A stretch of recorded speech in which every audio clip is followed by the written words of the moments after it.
سلام علیکم دوستان عزیز، من صدر ننف چون همیشه با شما میخوام امروز در خصوص سلامتی برای شما کمی صحبت نمایم.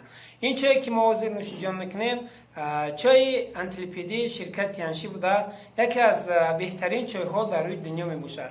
در روی دنیا همگی یعنی که زیاده از 7000 نمود چای ها معین کرده شدن و از این 5 تاش مدل طلا دارند از جهت خصوصیت‌های ترابطی و صفتشون. و یکی از همون 5 چایی که مدل طلا دارد یک تاش همین چای انتلیپیدی شرکت تیانشی می باشد که من میخوام امروز برای شما کمی باشد هم از تجربه از حد خود دیدگی درباره خصوصیت‌های شفابخش این چای معلومات دهم. در خصوص ترکیبش زیاد گفتن نمیستم چون که خواهشمندم میتونم من همین چنین کتابا رو دسترس نمایند با زبان تاجیکی با زبان روسی نیز هستند یا اینکه بواسطه در اینترنت در آمده درباره ترکیب و خصوصیت‌های اون با معلومات پوره بگیرند.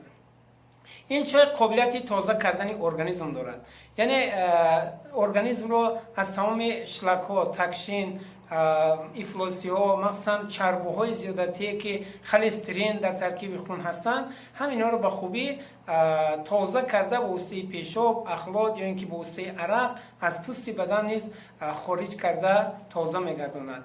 وقتی که ارگانیسم انسان از چای نودرکاری تازه شد، فعالیت کاری ارگانیسم خیلی خوب میگردد. این چای برای به معیار معتدل آوردن فشار نیز بهترین است، یعنی هم در حالت فشار بلندی هم در حالت فشار خون پس بودن همین چای استفاده بردن نتیجه مثبت میدهد. فقط برای آدمایی که فشارشان پست است توصیه میشد که این چای رو خنک‌تر کرده بعد خوراک یا اینکه در وقت خوراک خوردن استفاده برند. اکثرا استفاده این چای پیش از خوراک و گرم توصیه میشد که به حد خاصیت ترابطی خوب دارد.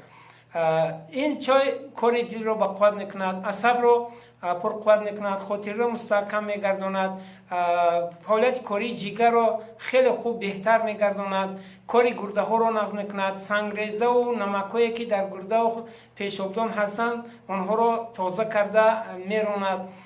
این چای قابلیت یعنی که اونی که بر دوام استفاده میبرد جوان گرداندن ارگانیسم، یعنی که ارگانیسم رو حجره ها رو از پیرشوی ایمن نگاه میدارد. حتی برای اگر با این چای موی سر شوند موی سر رو مستحکم میکند، یعنی که ریشه موی سر رو مستحکم کرده ریختن اون رو من میکند. این چای رو اگر روی ها رو شویم جنگ ها رو نیست میکند. و چشما اگر نمی پاکتش رو بعد استعمال گرفته اگر در چشما مونیم حتی برای بینایش چشم نیز به حد خصوصیت ترابطی خوب دارند. این چای رو میتونن گرم اگر در گوش چک کنند درد گوش را تسکین میدهد.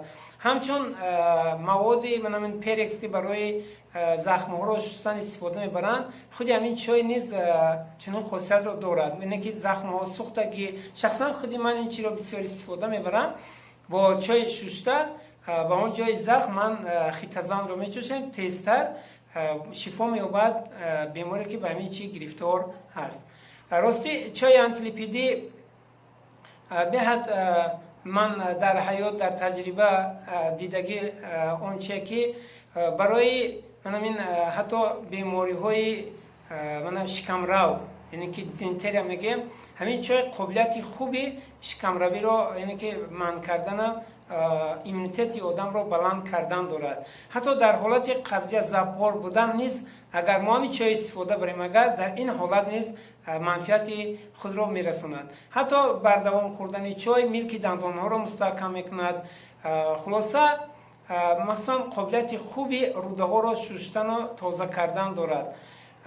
ما از این چای وقتی که دائما استفاده میبریم این چای نه فقط برای بیماران توصیه میشد، این چای برای اونهایی است که خود را دوست میدارند و میخوان که سالمی خود، جوانی و زیبایی خود را حفظ نمایند. از این چای میتونن که بر دوام استعمال نمایند. تمام اون است که شما همیشه سالم باشید، جوان باشید، زیبا باشید، خودتون را دوست بدارید، شخصا برای خود آن غذا آن چه را استفاده برید که نتیجه بهترین داشته بر سلامتی شما ضرر نداشته باشد. ما مسئولیتگر و توصیه اون هستیم که همه خاندان مردم تاجیک همیشه سالم و بردم بمونند. تشکر برای دقتتان.